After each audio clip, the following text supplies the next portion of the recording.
close till I get up. Time is barely on our side. I don't wanna waste what's left.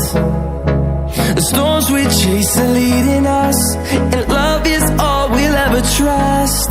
Yeah, no, I don't wanna waste what's left.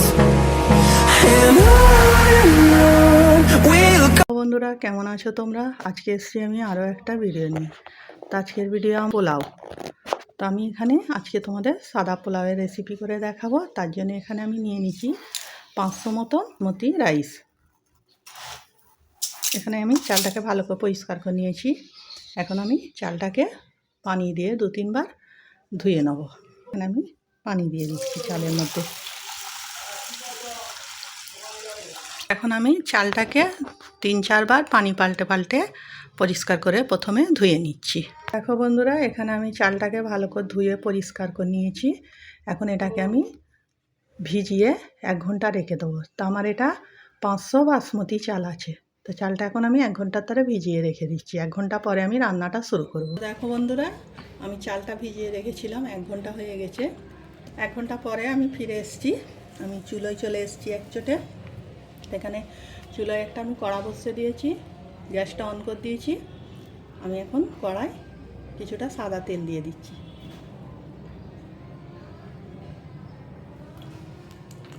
এখানে আমি একটা বড় সাইজের পেঁয়াজকে এইভাবে কুচিয়ে নিয়েছি, এর মধ্যে দিয়ে দিচ্ছি।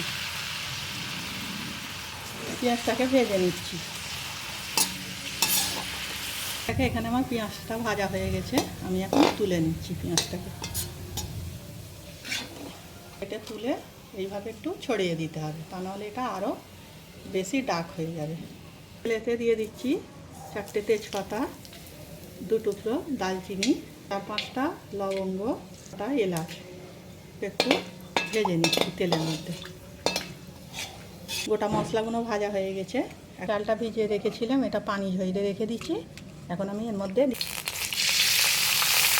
চালটাকে তেলের সাথে একটু কষিয়ে নিচ্ছি। চালটা হালকা হাতে কষাতে হবে, কারণ চালটা ভিজিয়ে ছিল, অনেক নরম হয়ে গেছে। বেশি চেপে কষালে চালটা ভেঙে যাবে, তাই হালকা হাতে আস্তে আস্তে একটু কষিয়ে নিতে হবে। আর বন্ধুরা, তোমাদের কাছে একটা ছোটো অনুরোধ রইল, আমার ভিডিওটা পুরো দেখবে, চ্যানেলটাকে সাবস্ক্রাইব করবে, লাইক করবে, শেয়ার করবে, আর কমেন্ট করে জানাবে আজকে আমার সাদা পোলাওয়ের রেসিপিটা কেমন হয়েছে।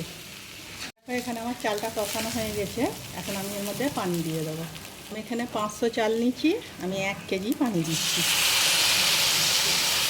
পানির পরিমাপটা ঠিক রাখতে হবে, তাহলে ভাত দেখবে খুব সুন্দর হবে।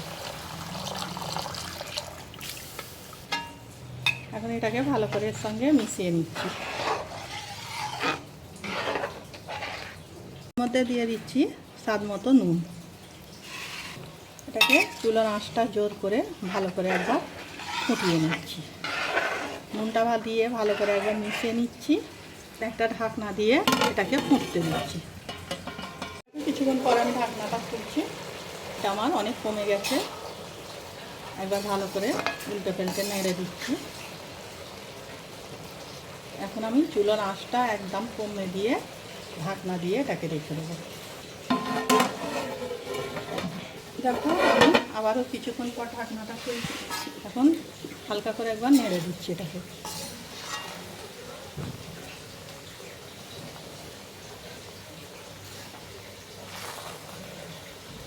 চালটা এখন একটু শক্ত রয়েছে, এখন আবারও ঢাকনা দিয়ে রেখে দিচ্ছি। দেখো, এখানে আমি আবারও ঢাকনাটা খুলছি। দেখো, আমার একদম পানিটা শুকিয়ে গেছে।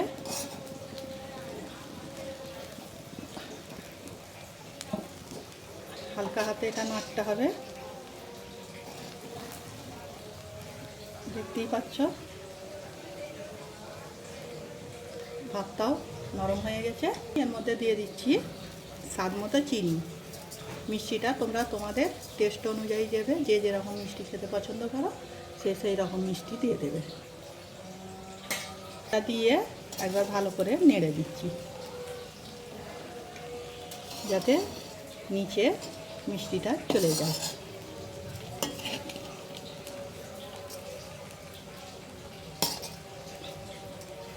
আমি 2 টেবিল চামচ মতন গোলাপ পানি। ঢাকনা দিয়ে 5 মিনিটের জন্য রেখে দিচ্ছি। এখানে আমার পোলাওটা যে চিনিটা দিয়েছিলাম, চিনিটা আমার গলে গেছে। এখন এটাকে আমি নামিয়ে একটু সাইডে রাখছি। এতে দিয়ে দিচ্ছি আমি 1 চামচ ঘি। এখানে দিয়ে দিচ্ছি 10-12টা কাজু আর 10-15টার মতো কিশমিশ। একটু ভেজে নিচ্ছি।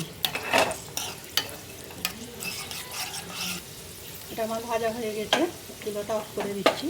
এটা আমি এই পোলাওয়ের মধ্যে দিয়ে দিচ্ছি।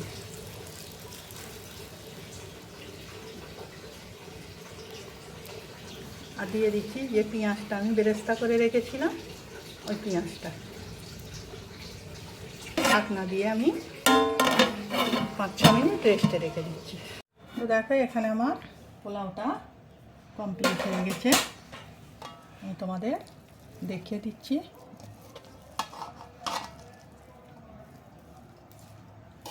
আমার ভাতটা রেডি হয়ে গেছে, একদম ঝরঝরে ভাত হয়েছে। আমি একটা প্লেটের মধ্যে তোমাদের তুলে দেখিয়ে দিচ্ছি।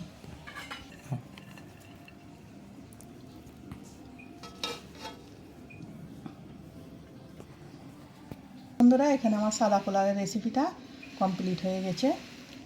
তো তোমরাও একবার এইভাবে বাড়িতে বানাবে, কেমন হয়েছে আমাকে কমেন্ট করে জানাবে।